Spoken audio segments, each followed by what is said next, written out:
Officer. கல்லிலேயே நார் குறிக்கிற நம்மகிட்டே கத்த விடுறா கத்த.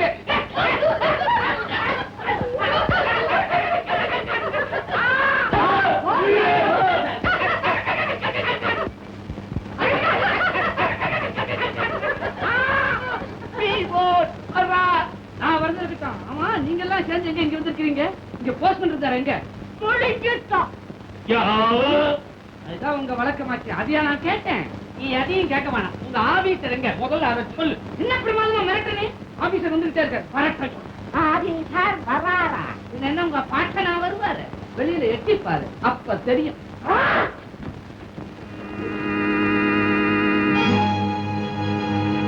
ஐயோ ஐயோ, பேச்ச கேட்டு தோஷம் போயிட்டது, தாறுமாறா நடந்துட்டது, தப்பா பேசிட்டது. மொட்டை தலையா, ஆபீசரும் போஸ்ட்மேனும் ஒரே ஆளும் கதை கட்டி கூட்டிட்டு வந்துட்டு இப்ப எங்க இருக்க பாட்டு பாடியா காட்டுற புத்தன்னா மூக்கு நச்சுக்கு உள்ள போயிடும். ஐயோ, அந்த வேலை பிரச்சனை இல்ல. கடவுளே, ஆளுக்கு 5000 ரூபாய் கேட்டு எங்களை அமுக்க பார்த்ததும் இல்லாம இப்ப பழைய தூக்கி பொட்டு எங்க மேல போடுறிய? நீ நல்லா இருப்பியா? பியோன் தம்பி, இந்த கெட்ட மொட்டை பேச்ச கேட்டு அந்த போஸ்ட்மேனை உள்ள தள்ளி தாழ்பால் போட்டுட்டோம். முதல்ல அந்த போஸ்ட்மேனை திறந்து வெளியே விடப்பா. ஊர் லெட்டர்லாம் அந்த ஆள் பையில வச்சிருக்கான். அது மட்டும் இல்லப்பா, அவன் முகத்துல நாங்க விழிக்கவே வெக்கமா இருக்கு. நாங்க வரோம். நீ மாத்திரம் ஏன் உட்கார்ந்துட்டு இருக்க? நீ கிளம்பியா? நான் போக மாட்டேன். பிள்ளைய காட்டாதே, ஆபீசரையும் போஸ்ட்மேனையும் ஒன்னா சேர்த்து காட்டு. அவங்க 2 பேரையும் ஒன்னா பார்த்து அவங்க கால சாஷ்டாங்கமாய் விழுந்து மன்னிப்பு கேட்டுக்கொண்ட பிறகுதான் நான் வெளியே போவேன். ஆபீசர் வந்த அப்புறம் நீ வெளியில போக முடியாது. போஸ்ட்மேன் உள்ளதல்ல இல்ல. ஆபீசர் வந்தா உன்னை ஜெயிலே தள்ளப்பற. கூப்பிட்டமா? வேண்டாம், இந்த பக்கம் போலான்னா வழியில, ஓட்டு பக்கமா போனா ஆபீசர் வந்துருவாரு. நான் என்ன பண்ணுவேன்? தோல்ல துண்டு இருக்குல்ல, அதை தூக்கி தலையில போட்டுக்கிட்டு ஒன்ன பக்கமா போயிட்டா ஓடு.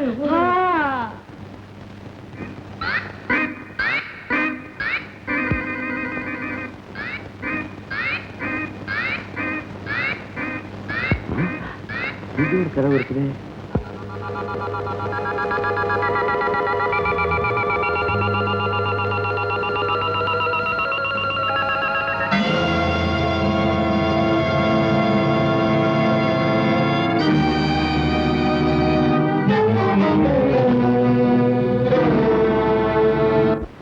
யோசனை என்னது செய்யணும் சொல்லுங்க, இப்பவே செஞ்சு காட்டுறேன். இப்படித்தான் மாரியும் காரியும் வீராப்பா பேசினாங்க. இப்ப 2 பேரும் எங்க இருக்காங்கன்னே தெரியல. இந்த பக்கிரி அணுங்காட்டுனரை சொல்லாதே, செய். முதல்ல அவன் யாரு என்னங்கிறத கண்டுபிடி. இது என்னங்க பெரிய விஷயம்? அவன் ஜாதகத்தையே கொண்டு வந்து சேர்க்கிறேன். எதை சேர்ப்பியோ, எப்படி சேர்ப்பியோ, முதல்ல அதை செய்.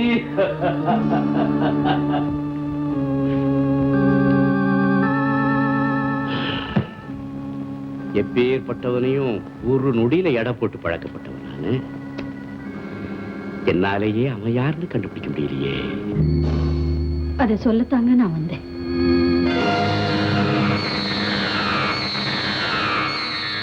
யார் நீ? உண்மையாவே என்ன யாருன்னு தெரியலீங்களா? உங்க மனைவியை நீங்க மறந்தாலும் என் கணவரை என்னால மறக்க முடியலீங்க. எனக்கு மனைவியோ மகனோ இல்லன்னு ஆகி 25 வருஷம் ஆச்சு. இடம் மாறி வந்திருக்கிற, போயிடு. நீங்க தான் தடம் மாறி பேசுறீங்க. நான் இங்க வந்தது எனக்காக இல்லைங்க, உங்களுக்காகத்தான். அப்போ அன்னைக்கு வீட்டை விட்டு ஓடி போனது அதுவும் உங்களுக்காகத்தான். 25 வருஷமா இல்லாத அக்கறை இப்ப திடீர்னு எங்க இருந்து வந்துச்சு? பிழைக்க வழி இல்ல, பிச்சை கேட்க வந்திருக்க. இல்லைங்க, இதுவரைக்கும் நீங்க செஞ்ச பாவத்துல பங்கு கொள்ளத்தான் வந்திருக்கேன். அப்போ நான் புண்ணியமே செய்யலேன்னு சொல்லி காட்ட வந்தியா? நீங்க செஞ்ச புண்ணியம் தான் உங்களுக்கு மகனா பிறந்து கண்ணியத்தோடு வாடுறானே. அப்படின்னா என் விரோதிய வளர்த்து ஆளாக்கி என்ன வஞ்சந்திக்க வந்திருக்கிறியா? இல்லைங்க, வாழ்வழிக்க வந்திருக்கேன். இப்போ உங்க மகன் ஒரு போலீஸ் ஆபீசர். என்னடி பூச்சி காட்டுறியா? ஐயோ, புரியாம பேசுறீங்களே. உங்களை கைது செய்யணுங்கிற நோக்கத்தோட காலத்தை எதிர்பார்த்து காத்துக்கிட்டு இருக்காங்க. அப்படின்னா இந்த ஊர்ல ஆபீசர் ஆகும், போஸ்ட்மேன் ஆகும், மாறு வேஷத்தோட இருக்கிறது உங்க மகன் தாங்க. தயவு செய்து நான் சொல்றது கேளுங்க.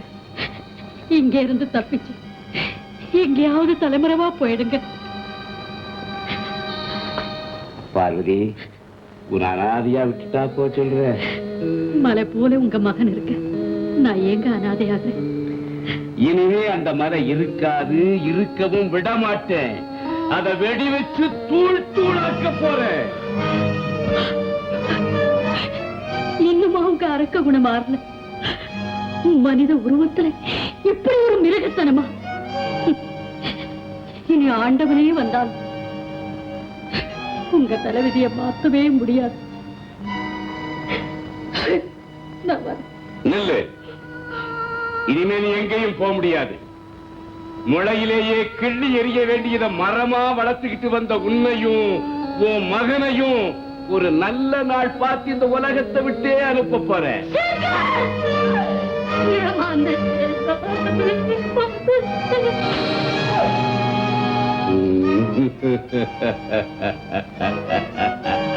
பக்கிரி, இதை எடுத்துக்கிட்டு போய் பழைய கடைகளை போடு. நீங்களா? என்ன விஷயம்? எல்லாம் பாசம் தாங்க. என்ன திடீர்னு பாசம்? எனக்கு எது வந்தாலும் திடீர்னு தாங்க வருது. சரி, விஷயத்தை சொல்லுங்க. பெத்த பிள்ளைகிட்ட விஷயத்த சொல்லாம வேற யாருகிட்ட சொல்ல போறேன்? என்ன வளர்றீங்க? கோபப்படாத. முதல்ல இத பாரு, அப்புறம் பேசு. அப்படியெல்லாம் சொல்லாதப்பா. பொண்டாட்டி புள்ளை எல்லாமே இருக்கும். உனக்கு தெரியல அந்த குடும்பம் என்ன பாடுபடுமோ. நான் தான் உங்க மகன்கிறது உங்களுக்கு எப்படி தெரியும்? சொந்த பந்தம் விட்டு போகுமா? உங்க அம்மா தான் என்ன தேடி ஓடி வந்தா. நடந்ததையெல்லாம் எடுத்து சொல்லி ஓர் அழுதா. மனைவியாச்சே, மனசு கேக்குமா? நானு அழுதேன். அந்த அளவுக்கு பாச உணர்ச்சி உள்ளவங்க எதுக்கு அம்மாவை அனாதமாய் விட்டுட்டு போகணும்? ஏதோ நடந்தது நடந்து போச்சு. புறப்படு வீட்டுக்கு.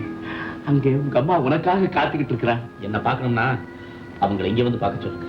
ஏப்பா, அதுவும் உன் வீடு தானே. உங்க மேல உள்ள குற்றச்சாட்டுகளுக்கு முடிவு தெரிகிற வரைக்கும் அந்த உறவு முறைக்கு இடம் கிடையாது. வயல்ல களை எடுக்கிறவன் மூலிகைங்கிறதுக்காக சும்மா விட்டுட்டு போயிட மாட்டான். அந்த மாதிரிதான் போலீஸும். நான் ஒரு போலீஸ் அதிகாரி. ஒரு போலீஸ் அதிகாரியா இருந்தா என்னப்பா? நீ புலிப்பால் குடிச்சா வளர்ந்த தாய்ப்பால் குடிச்சுட்டாங்க. பெத்தப்ப சொல்றப்பா, என் பேச்ச கேடு.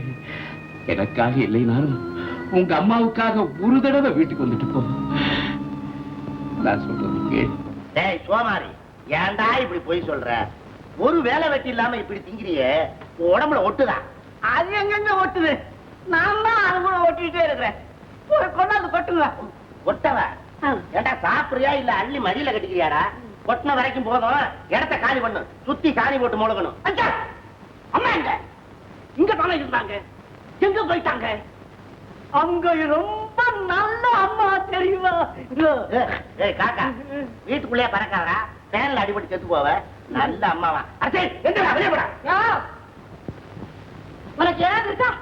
நான் நல்லவன் பேர் எடுக்க ஊருக்குள்ள எல்லாத்துக்கும் வார இறச்சிட்டு இருக்கேன். அவ வாய் நிறைய என்ன நல்ல அம்மான்னு சொல்றான். அவனுக்கு சோறு போட எடுக்கிறிய? முதல்ல போய் சோறு போடாந்து போடும். ஒருத்தர் நல்ல அம்மான்னு சொன்னா போதுமா? ஊர்ல இருக்கிறவங்க சொல்ல வேணாமா? ஊர்ல எல்லாரும் தான் பேசிக்கிறாங்க. ஊர்ல பேசாம இருக்கிறதுக்கு எல்லாரும் என்ன ஊமையா? பேசாதே, வாயை போடு. போ, சோறு கொண்டாந்து போடு. 3 தட்டு கொட்டியாச்சு. இன்னும் சாம்பார்ல தான் இருக்கிறான். எப்பா, கைய கழுவிட்டு அடுத்த உல வைக்கிறேன். அது வேற காயும். அவன் ருசிக்கு சாப்பிடுறான். நான் என்னோட பசிக்கு அழைக்கிறேன். நீங்க ரொம்ப நல்ல அம்மா. அது சரி, ஊருக்குள்ள எல்லாரும் என்னை பத்தி என்ன பேசிக்கிறாங்க சொல்லுங்க. சொல்லு. ஆனா நல்ல விஷயம் பேசும்போது ஏன் காலியா இருக்கலாமா? கொண்டாந்து போட சொல்லுங்க. உனக்கு வேண்டியதை போட சொல்றேன். முதல்ல சொல்லு, எல்லாரும் என்னை பத்தி என்ன பேசிக்கிறாங்க? ரொம்ப நல்லா பேசிக்கிறாங்க. ஆனா அந்த போஸ்ட்மேன் தான் என்ன சொல்றான்? அவனும் சொல்றான். கண்ணம்மா தான் வார்த்தை சொல்லிட்டு இருந்தா அந்த ஆபீசரும் போஸ்ட்மேனும் ஒரே ஆளுதான். அப்படியா? ஆமாங்க, அந்த போஸ்ட்மேனும் ஆபீசரும் ஒரே ஆளுதானா? ஏன் ரெட்ட வேஷம் போட்டு குட்டையை குழப்பறான்னே தெரியல. ஒருவேளை கவர்மெண்ட் சேடியா இருக்குமோ? ஐயோ, அப்பா, ஆபத்து நம்ம சூழ்ந்துடுச்சுன்னு சொல்லுங்க. ஏன் பயப்படணும்? நீங்க தான் ரொம்ப நல்லவங்களாச்சே. என்னையா கட்டி பிடிக்கிறேன்? பயமா இருக்குது, கொஞ்சம் காப்பாத்துங்க.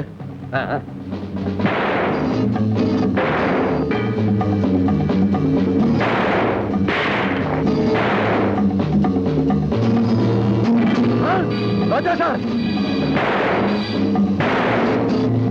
சுட்டது யார் தெரியுமா? போஸ்ட்மேன். போஸ்ட்மேன் நான் மட்டும் தான் பார்த்தேன், என் கண்ணால பார்த்தேன்.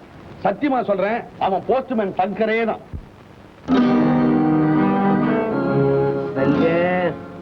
நீ ஒரு கொலைகாரன் கொள்ளக்காரன் கொட்டை எடுத்துற பேப்பர்ல வந்தாச்சு. இப்ப என்னதான் சொல்ல போற? உங்களுக்கு நெஞ்சில கொஞ்சம் கூட இறக்கமே இல்லையா? மனைவி மகங்கிற ஆசாபாசமே அடியோட அத்து போச்சு. மூடடி வாய். என் மகனால எனக்கு ஆபத்துன்னு தெரிஞ்சிருந்தும் மறைஞ்சு ஓடி போன வஞ்சகினி, நீ வந்து எனக்கு ஆசா பாசத்தை பத்தி சொல்றியா? இறக்கத்தை இடம் அறிஞ்சு காட்டி இருக்கணும். அந்த வகையில நம்ம 2 பேருமே தவறிட்டோமா? என் அருமை மகனே, இதான் பெரிய போலீஸ் அதிகாரியாச்சு, எதுக்குடா புலம்பற? என்னங்க பெத்த பிள்ளைகிட்டயே இப்படி எல்லாம் பேசுறீங்களே? அவரை குற்றவாளின்னு இந்த உலகம் சொன்னா அந்த அவமானம் உங்களுக்கு இல்லையா? என்ன மட்டும் ஆபத்துல சிக்க வச்சு அவமானப்படுத்தணும்னு இவன் நினைக்கிறானே, நான் மட்டும் நினைக்க கூடாதா? நினைக்கலாம், ஆனா அது நிறைவேறாது. சட்டம் உண்மையும் ஒட்டி பிறந்த ரெட்ட குழந்தைங்க, ஒண்ணு இல்லாம இன்னொன்னு வளராது. சட்டம் அது குடுகுடுப்பக்கார சட்டம் மாதிரி பல ஒட்டுகள் போட்டு தச்சது. பிடிச்சு எடுத்தா தையல் பிரிஞ்சு தனித்தனியா பிஞ்சு போயிடும். அப்படி நினைச்சுதான் பல தவறான காரியங்களுக்கு நீங்க தலைவரா இருக்கீங்க. அழகு பேசு, இல்ல அடிபட்டே சாவ. ஏங்க எங்களை இப்படி சித்திரவதை செய்றீங்க? அதோட ஒரேடியா கொன்னுடுங்க, உங்களுக்கு நிம்மதி, எங்களுக்கும் அமைதி. அதுதாண்டி முடிவா நடக்க போகுது. அதுக்கிடையில ஒரு சின்ன வேடிக்கை. அம்மா, தயவு செஞ்சு அவரோட பேசாதீங்க. ஊழலுக்கு அதிபதிங்க ஊரை ஏமாத்தி வேடிக்கை பாக்குறது மட்டும் இல்ல, இப்படி விசித்திரமா தான் பேசுவாங்க. நான் தான் ஊழல் செஞ்சங்கிறதுக்கு என்னடா அத்தாட்சி? யாருடா சாட்சி? ஊழல் மட்டுமல்ல, நீங்க கொலையே செஞ்சிருக்கீங்க. காளியும் மாரியும் சிறையில இருக்கிற வரைக்கும் அதை உங்களால மறைக்கவே முடியாது. ஏண்டா முடியாது?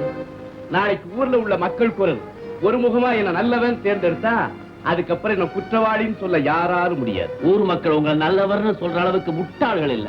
நிரூபிச்சு காட்டு. சிங்கத்தை கூண்டுல அடைச்சிட்டு சிறுநரி துள்ளி விளையாடுது, வெளியே விட்டு பார்த்தாலே தெரியும். அப்படியா? பக்கிரி அவுத்து விடு. நீ வெளியே போய் உன்னால என்ன செய்ய முடியுமோ செய்.